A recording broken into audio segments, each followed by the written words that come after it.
Baik, kita akan lihat dulu bagaimana suara masyarakat, Ibu Afi, Mbak Devi, Ibu Sri dan juga Pak Doni soal pinjaman online yang tidak semua meresahkan. Ada yang memang bermanfaat, tapi juga banyak yang meresahkan. Seperti apa pendapat mereka? Kita dengarkan. Itu miris sekali ya Mbak, tapi menurut saya lebih baik kita bersikap lebih bijak dan pinter dengan adanya iming-iming atau fasilitas yang diberikan. Jadi kita jangan cepat tergiur. Menurut saya pemerintah harus memberikan peraturan yang lebih tegas lagi sehingga kejadian ini tidak terulang.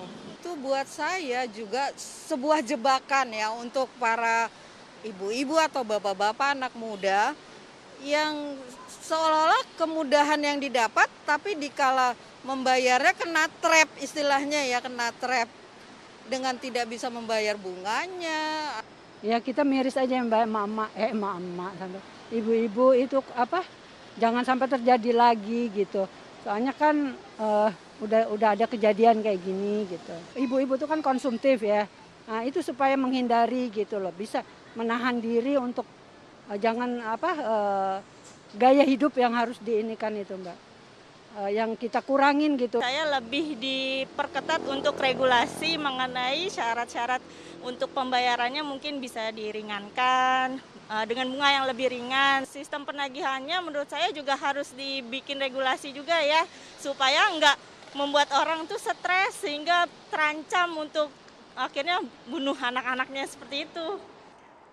Oke, banyak dari suara perempuan karena memang ini sangat titik simpul yang penting ya, soal bagaimana ketahanan diri juga soal pinjol ini. Nah, saya mau dengar solusinya dari Bu Afi dulu. Bu Afi, gimana nih kita kalau menghadapi pinjol ilegal, dia juga ilegal nih. Nah, apakah langsung lapor polisi, apakah uangnya harus kita gantikan atau seperti apa? Ya, oke. Pertama buat masyarakat, kalau Anda penghasilan itu terbatas, biasanya pinjaman itu dibolehkan kalau Anda bisa membayar 30% dari penghasilan. Jadi kalau Anda nggak punya penghasilan, dikasih pinjam hati-hati aja, berarti itu bisa jadi pasti ilegal ya. Nah kalau udah kejadian, memang kalau ilegal ini kan tidak ada izin ya, jadi sebenarnya masyarakat bisa aja nggak bayar, tetapi kan kita sebagai masyarakat juga punya etika. Jadi kalau ada masalah yang terjadi seperti ini, mungkin di kepolisian kita laporkan dulu, jadi mungkin tidak dibayar dulu sampai dengan proses pengadilan selesai. Nanti baru akan diputus gitu. Jadi saya tidak mengajarkan tidak membayar ya, tapi paling jangan tidak sampai tidak membayar. Betul. Tapi kalau pinjol ilegalnya sudah berbuat ilegal juga untuk menekan kita? Artinya secara hukum mungkin bisa, nanti Ibu bisa cerita, tetapi artinya secara etika masyarakat tetap bayar. Tapi mungkin bisa dinego bunganya yang wajar gitu, karena biasanya kalau ilegal itu bunganya sangat tidak wajar. Itu aja Mbak sebenarnya. Oke, gitu. dari Mbak Devi.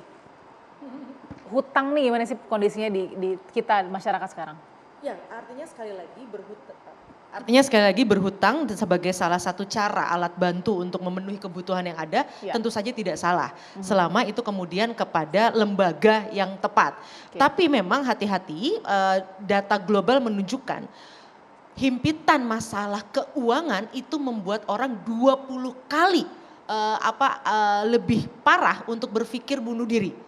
Daripada masalah-masalah lain. Jadi hati-hati betul. Dan perempuan memang punya kecenderungan 5 kali potensinya lebih ingin menyakiti diri dan bunuh diri ketika terkena masalah keuangan. Kenapa? Karena perempuan biasanya yang memang menjadi pemegang tanggung jawab pengelolaan keuangan. Dan perempuan biasanya juga punya tingkat keinginan untuk membayar mengikuti aturan yang lebih baik. Sehingga akhirnya tingkat stresnya sangat tinggi. Jadi hati-hati betul. Nah sekali lagi, tidak ada masalah berhutang, negara sudah siapkan. Tadi ada yang curhatkan, kalau bisa bunganya nggak ini. Justru itu pinjamlah ke yang legal. Justru kalau yang legal mereka akan memberikan jalan keluar. Kalau tidak mampu membayar, misalnya ada penundaan berapa bulan dan ada mekanismenya. Kalau yang ilegal harusnya kan ditagihnya bulan depan. Ini kadang-kadang kita baru pinjam Senin, Rabu sudah ditagih dengan bunga yang luar biasa. Jadi hati-hati sekali lagi silahkan berhutang sesuai dengan kebutuhan, bukan keinginan.